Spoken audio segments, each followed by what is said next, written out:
से स्वागत है हमारे YouTube channel Shri classes Jodhpur में। और आज के अपने इस डेली करंट अफेयर क्लास में आगे चलने से पहले हम कल के क्वेश्चन का आंसर देख लेते हैं। तो कल का जो पूछा गया क्वेश्चन था उसका आंसर रहा था इफ्को कंपनी। तो इफ्को कंपनी के द्वारा दुनिया की पहली नैनो यूरिया लिक्विड बनाई गई है। तो ये कल के क्वेश्चन का आंसर था। अब बात करें आज के अपने पहले क्वेश्चन की। तो आज का अपना पहला क्वेश्चन है डे से रिलेटेड। तो हाल ही में विश्व पर्यावरण दिवस इंटरनेशनल एनवायरनमेंट डे यह कब मनाया गया है?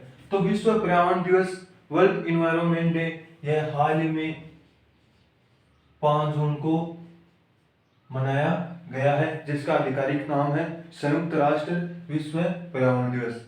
तो ये हाल ही में 5 जून को मनाया गया है। अब बात करें इस दिवस की 2021 की थीम की। तो इस दिवस की 2021 की थीम रही है वो री इमेजिन, रिक्रिएट, रीस्टोर। तो 2021 की थीम क्या रही है? री इमेजिन, रिक्रिएट, रीस्टोर। यह इसकी 2021 की थीम रही है। मेजबानी की बात करें तो 2021 की इस दिवस की मेजबानी की है वो की है पाकिस्तान ने।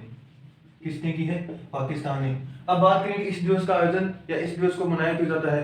तो इस दिवस को पर्यावरण के प्रदूषण, समुद्री प्रदूषण, वन्य जीवों का संरक्षण आदि मुद्दों को उजागर करने के लिए इस दिवस को मनाया जाता है, जो कि 5 जून को मनाया जाता है। अब बात करें कि इस दिवस को पहली बार कब मनाया गया था। तो विश्व पर्यावरण दिवस को पहली बार 5 जून 1974 को मनाया गया था। अब बात करें इसके अलावा जून माह के अन्य दिवस की। तो जून माह के अन्य दिवस 1 जून को मनाया गया है वर्ल्ड मिल्क डे। कौन सा? World milk day. इसी के साथ ग्लोबल डे ऑफ पेरेंट्स, ये भी 1 जून को मनाया गया है। बात करें 2 जून की। तो 2 जून को तेलंगाना स्थापना दिवस मनाया गया है। क्या मनाया गया है? तेलंगाना स्थापना दिवस 2 जून को। बात करें 3 जून को। तो 3 जून को दिवस मनाया गया है वो मनाया गया है वर्ल्ड बाइसिकल डे। क्या? वर्ल्ड बाइसिकल डे 3 जून को। इसी के साथ 4 जून को कौन सा दिवस मनाया गया है? तो 4 जून के दिवस की बात करें तो वो है आक्रमण का शिकार। कौन सा? आक्रमण का शिकार मासूम बच्चों का अंतर्राष्ट्रीय दिवस। यह मनाया गया 4 जून को और अब मनाया गया 5 जून को विश्व पर्यावरण दिवस। तो ये अपना पहला क्वेश्चन और उससे रिलेटेड सारे फैक्ट। अब बात करें आज के अपनी दूसरे क्वेश्चन की। तो आज का अपना दूसरा क्वेश्चन है कि हाल ही में किस देश की संसद ने कृत्रिम द्वीप बनाने की योजना को मंजूरी दी है? तो कृत्रिम द्वीप जिसकी इमेज आप देख सकते हैं, इसको बनाने की मंजूरी दी है वो दी गई है डेनमार्क की संसद के द्वारा। डेनमार्क की संसद के द्वारा इस द्वीप को बनाने की मंजूरी दी है डेनमार्क में। अब बात करें कि डेनमार्क की संसद का क्या नाम है। तो डेनमार्क की संसद का नाम है फाल्केटिंग। डेनमार्क की फाल्केटिंग संसद के द्वारा इस द्वीप को मनाए जाने की मंजूरी दी है। तो इस द्वीप का नाम क्या रखा गया है? तो इस द्वीप का नाम रखा गया है वो रखा गया है लिनेट होम। लिनेट होम इस द्वीप का नाम रखा गया और इस द्वीप पर लगभग 35,000 लोगों के रहने की व्यवस्था भी की जाएगी। तो यह द्वीप मनाया जाएगा कृत्रिम द्वीप डेनमार्क में। अब बात करें कि डेनमार्क में इसके अलावा हाल ही में जो कृत्रिम ऊर्जा द्वीप है, कौन सा?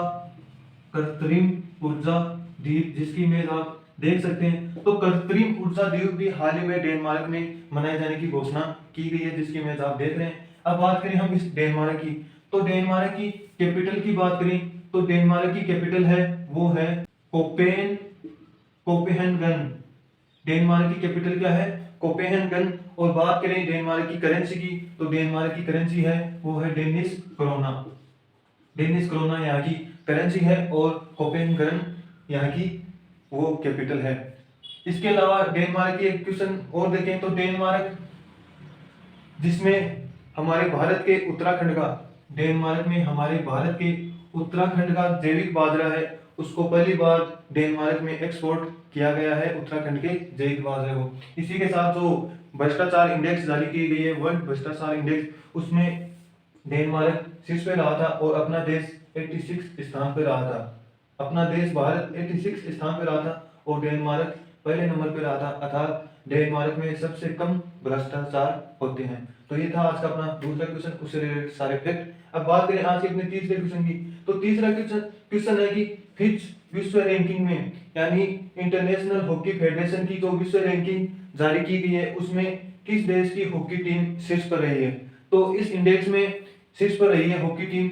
बात करें मेंस कैटेगरी में, तो मेंस कैटेगरी की बात करें तो उसमें टॉप पे रही है, वो रही है बेल्जियम की हॉकी टीम।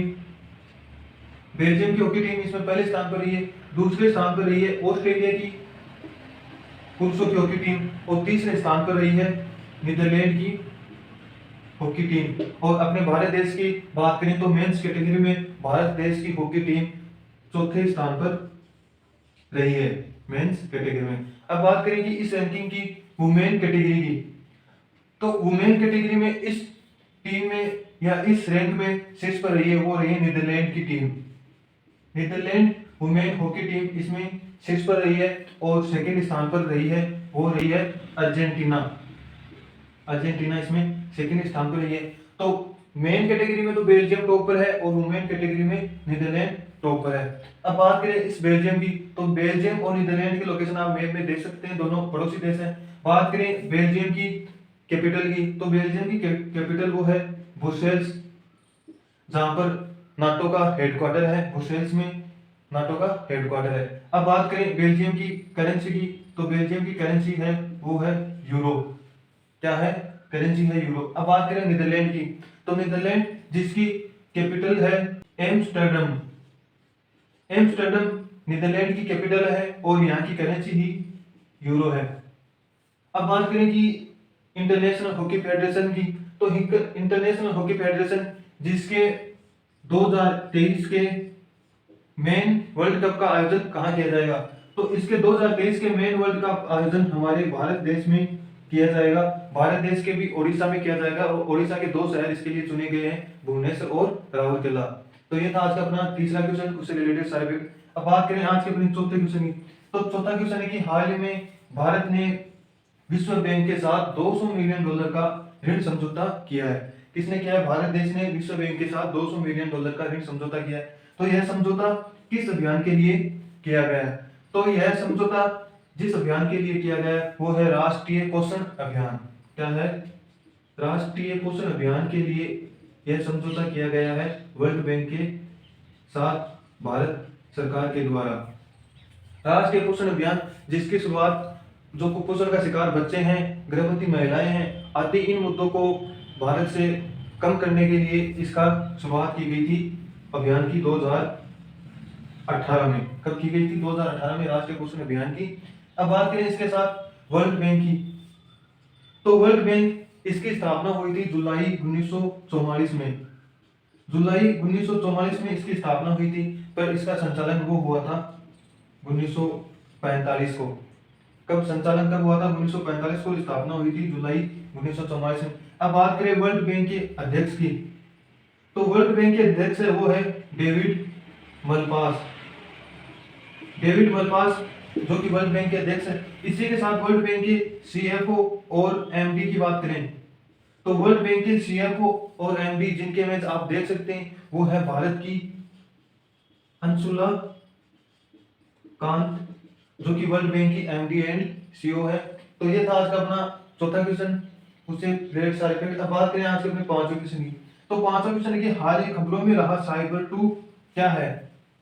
तो खबरों में रहा है साइबर 2 क्या है? तो साइबर 2 जो कि एक तारों की संख्या गिनने वाला उपकरण है, या तारों की संख्या गिनने वाला एक इंस्ट्रूमेंट है साइबर 2, जिसको बनाया गया है नेशनल एरोनॉटिक स्पेस एजेंसी के द्वारा। इसको बनाया गया है, अर्थात नासा के द्वारा इसको बनाया गया है तारों की संख्या गिनने के लिए साइबर 2 को। अब इस साइबर 2 की पूरे नाम की बात करें तो उसका पूरा नाम है साइबर का वो है कॉस्मिक इंफ्रारेड बैकग्राउंड एक्सपेरिमेंट 2। यह इसका पूरा नाम है कॉस्मिक इंफ्रारेड बैकग्राउंड 2। तो ये था आज का अपना पांचवा क्वेश्चन। अब बात करें आज के अपने छठे क्वेश्चन की, तो आज का अपना छठा क्वेश्चन है कि हमारी भारतीय नौसेना से रिलेटेड। तो भारतीय नौसेना का एक जहाज है जो कि हाइड्रोग्राफिक जहाज है, अर्थात भारतीय नौसेना का हाइड्रोग्राफिक सर्वेक्षण जहाज, हाइड्रोग्राफिक सर्वेक्षण, भारतीय नौसेना का हाइड्रोग्राफिक सर्वेक्षण जहाज जिसका नाम है INS संध्या, जिसका नाम है INS संध्या, यह हाल ही में सेवा मुक्त हुआ है। तो INS संध्या को भारतीय नौसेना में कब शामिल किया गया था, अर्थात भारतीय नौसेना में कब कमीशन किया गया था। तो INS संध्या जो कि हाल ही में सेवा मुक्त हो रहा है, इसको भारतीय नौसेना में 1981 में कमीशन किया गया था। तो ये थी आज की अपनी डेली करंट अफेयर की क्लास और उससे रिलेटेड सारे फैक्ट। अब बात करें आज के अपने क्वेश्चन ऑफ द डे की, तो आज का अपना क्वेश्चन ऑफ द डे रहा है वो है कि हाल ही में 2021 के मेन बुकर प्राइज, तो मेन बुकर प्राइज 2021 किसने जीता है, इस क्वेश्चन का आंसर आप कमेंट बॉक्स में कमेंट करके बताएं। अगर हमारी वीडियो आपको पसंद आई है तो लाइक शेयर जरूर करें और अपनी स्टडी रिलेटेड ग्रुपों में जरूर शेयर करें। और आप इस चैनल पर नए हैं तो चैनल को सब्सक्राइब करना न भूलें। आज के लिए थैंक यू, मिलते हैं अपनी नेक्स्ट क्लास में।